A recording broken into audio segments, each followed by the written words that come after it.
Hi guys, welcome to episode 22. In this episode, we are going to learn about web services using Elmo Fire. So if you guys having trouble in understanding the tutorials in Hindi language, then there's a good news for you. Very soon we are going to launch all the tutorials in English language. So let's get back to our topic, web services. A web service is any piece of software that make itself available over the internet.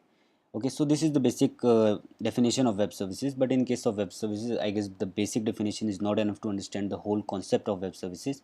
So to understand that concept, let's take an example why we need web services. Okay, so suppose मुझे एक news app create करनी है जो कि मेरी हज़ारों लाखों devices पे जाके इंस्टॉल्ड होगी। इससे पहले हमारे प्रीवियस एपिसोड्स में हमने जितनी भी ऐप्स क्रिएट करी हैं तो उसमें हमने एक स्टैटिक डेटा सोर्स का यूज़ करा है, या तो हम हमेशा एक स्टैटिक या हार्ड कोडेड एरे का यूज़ करते थे या फिर डिक्शनरी का यूज़ करते थे to show the data in our app. But in case of news app, we can't use a static data source. Why?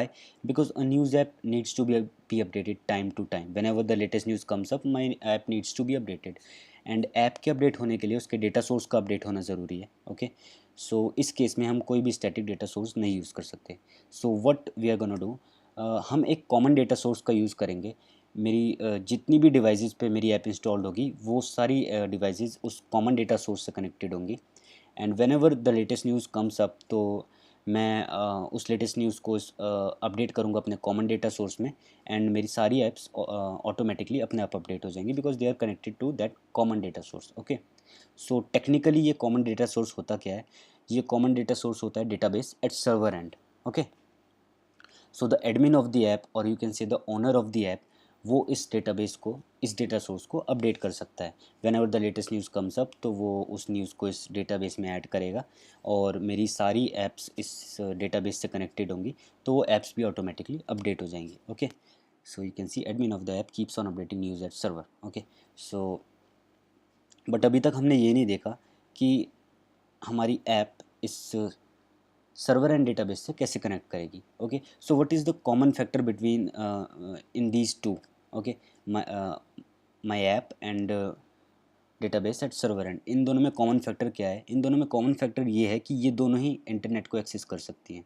Okay, तो हमें कोई ऐसा वे ढूंढना पड़ेगा कि इंटरनेट की हेल्प से मैं इन दोनों को कनेक्ट कर पाऊँ. Okay, so the way is using web services. A web service connect our app to the database at server end. Okay, so let's move to our next slide, web services. So we can say one of the reason we use web services is to fetch the data that exists somewhere over the internet. Okay, so let me elaborate you कि कैसे मेरी news app उस server and पे exist करते database से latest news निकाल के हर बार user को शो करेगी. Okay, so in this particular example, I'm assuming that our web services is PHP and MySQL database based web services. Okay, so जैसे ही मेरी न्यूज़ ऐप ओपन होगी, it will hit a specific URL over the internet. Okay, and उस specific URL पे exist करेगी एक PHP file. Okay, and जैसे ही मेरी app ने उस PHP फाइल को हिट करा, तो my PHP file will be get executed, and my PHP file will, सबसे पहले मेरी PHP फाइल उस ऐप की रिक्वेस्ट को ऑथेंटिकेट करेगी. Okay, then it will perform a specific query over the server and database according to the request type. Suppose मेरा request type था कि मेरी ऐप को बस स्पोर्ट्स न्यूज़ चाहिए, या फिर मेरी ऐप को बिजनेस न्यूज़ चाहिए, या फिर मेरी ऐप को इंटरनेशनल न्यूज़ चाहिए, तो that will be my request type.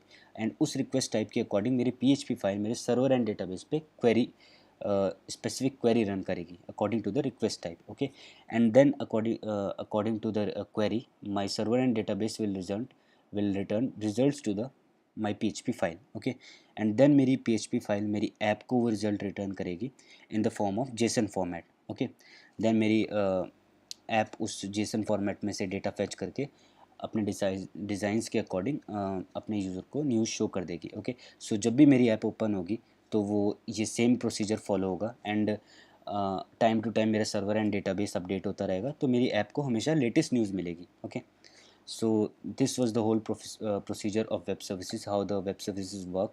सो अब एक चीज़ आती है जेसन फॉर्मेट, जो कि नई है हमारे लिए. So now let's see what is JSON format. Okay, let's go to JSON. So JSON stands for JavaScript Object Notation. Okay, but I hardly believes in full forms or definitions. I believe in understanding the concept. Okay, so the concept is why we used JSON format here. JSON format हमने web services में data exchange करने के लिए इसलिए use किया because it is a lightweight data interchange format, okay, and it is easy for humans to read and machines to read it, okay. So that's why we use JSON format, okay. JSON format में दो चीज़ें होती है, JSON objects and JSON array. JSON object always starts with curly braces, so this is our JSON object, okay, so this whole is our JSON object, okay, and our JSON array is always started with the square brackets, so यहाँ से लेके यहाँ तक मेरा JSON array है जिसमें 3 JSON objects और हैं, okay, so you can see JSON array is a collection of JSON objects whereas JSON object is a collection of JSON array और JSON object, यानी JSON object में JSON array भी हो सकता है और JSON objects भी हो सकते हैं, okay. So JSON object store value in key value pair format like our dictionary, okay. So यहाँ पे की है employees और उसकी वैल्यू है एक JSON array, okay, okay, and उस JSON array में 3 एलिमेंट है जिसमें हर एक एलिमेंट पे एक और JSON ऑब्जेक्ट है जिसमें मेरे पास फर्स्ट नेम की कॉरस्पॉन्डिंग वैल्यू कॉन्फिडेंस है एंड लास्ट नेम की कॉरस्पॉन्डिंग लैब्स है, ओके, फर्स्ट एलिमेंट में, ओके। तो कैसे इस जेसन फॉर्मेट से मैं वैल्यू फेच करके अपने यूआई डिज़ाइन पे शो कराऊंगा। सो मुझे कुछ इस टाइप का कोड लिखना पड़ेगा। First I will take users array, okay. जो भी मेरा रिस्पॉन्स आएगा, रिस्पॉन्स में जेसन फॉर्मेट आएगा उसके कॉरस्पॉन्डिंग मैं एम्प्लॉय की के कॉरस्पॉन्डिंग एरे फेच करूँगा और इस यूज़र्स एरे में डाल दूँगा।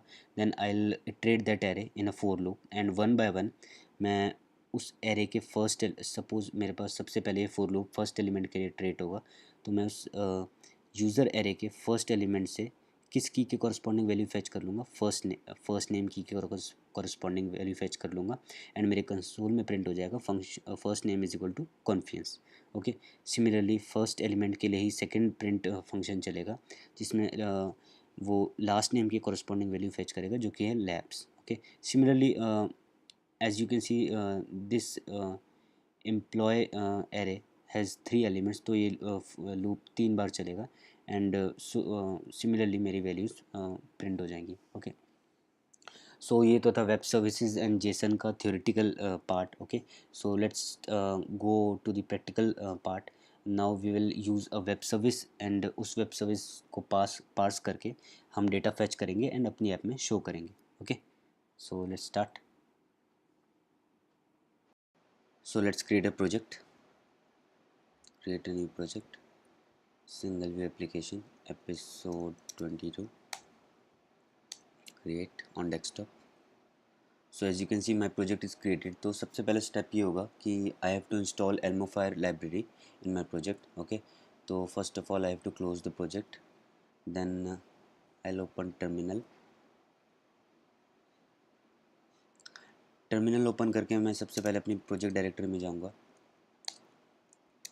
That is episode, okay. सो अपनी प्रोजेक्ट डायरेक्टरी में आने के बाद I will type a command pod init and जैसे ही ये कमांड एग्जीक्यूट होगी तो मेरे प्रोजेक्ट डायरेक्टरी में एक पॉड फाइल बन चुकी होगी।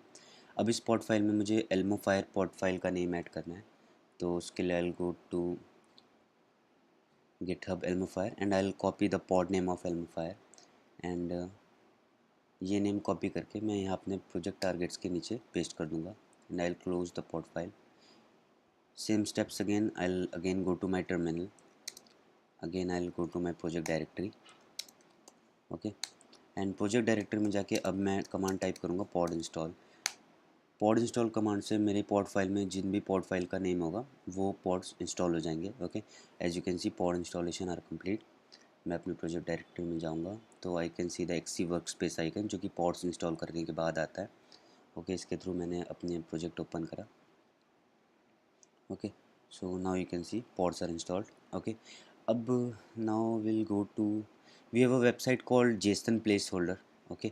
So इस वेबसाइट पे काफ़ी free to use APIs provided है तो हम इन्हीं में से एक API यूज़ करेंगे पार्स करके डेटा शो करने के लिए and I chose the user API, okay. इसमें क्या होता है, इस API में मेरे को ये URL हिट करने पे 10 यूज़र्स की डेटा मिलती है जिसमें से हर एक यूज़र की मेरे को ID, name, user name, email, तो देयर आर 10 यूज़र्स। ये मेरा फर्स्ट यूज़र्स है यहाँ से लेके यहाँ तक, ओके। देन मेरा second user and so on. तो हम इन 10 यूज़र्स को सबसे पहले हम इस URL पे हिट करेंगे, ओके। देन हमें जेसन फॉर्मेट में ये रिस्पॉन्स फेच करेंगे, देन उस रिस्पॉन्स को किसी एरे या डिक्शनरी में कन्वर्ट करके हम एक टेबल व्यू पे शो कराएंगे। Okay, so let's go to our project.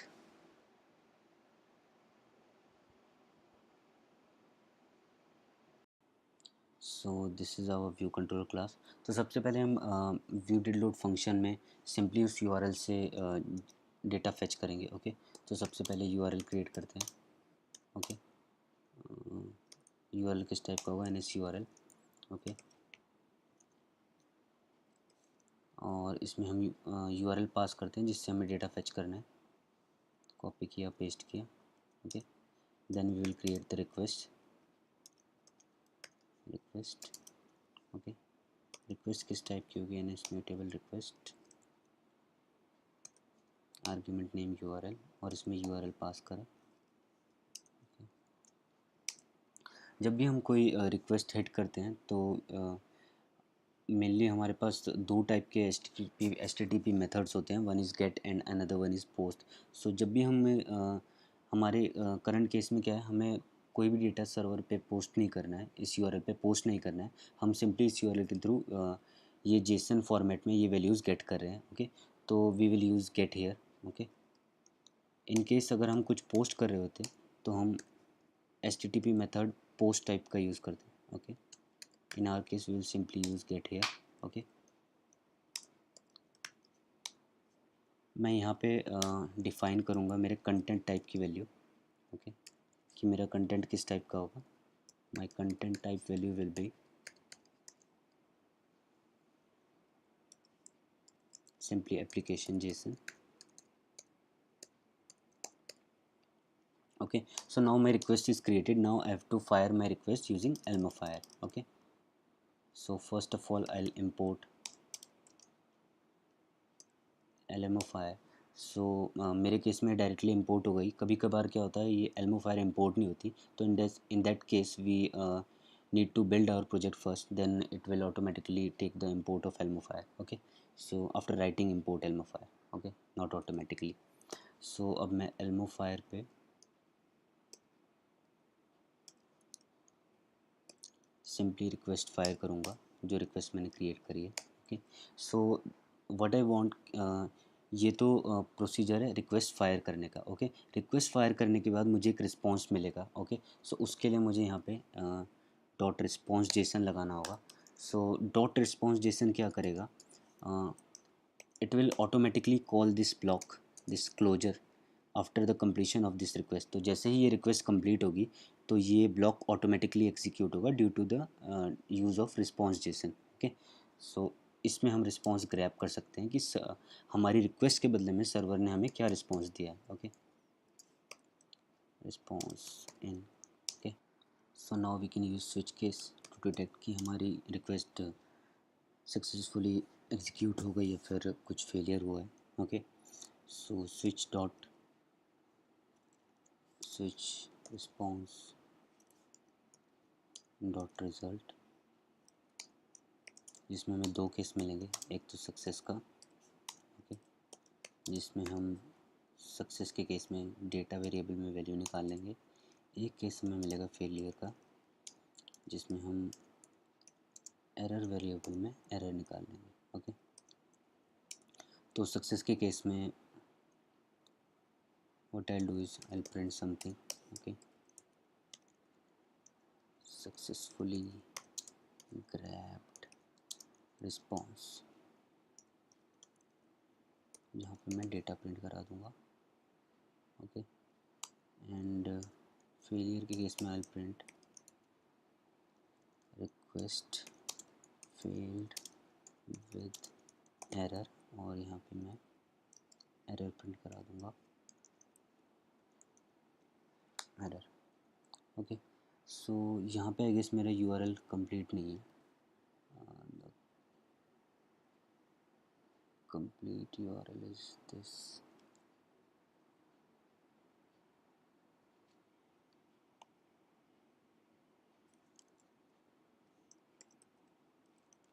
Okay, so किसी भी रिक्वेस्ट को लॉन्च करने से पहले हमें सबसे पहले ऐप ट्रांसपोर्ट सिक्योरिटी में कुछ चेंजेस करने पड़ते हैं।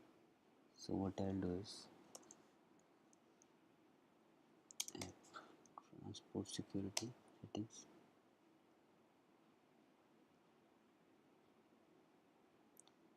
यहाँ पे मैं आर्बिट्री लोड्स को यस कर दूंगा. Okay, so now let's run and test कि क्या हम इस यूआरएल से डेटा फेच कर पा रहे हैं या नहीं.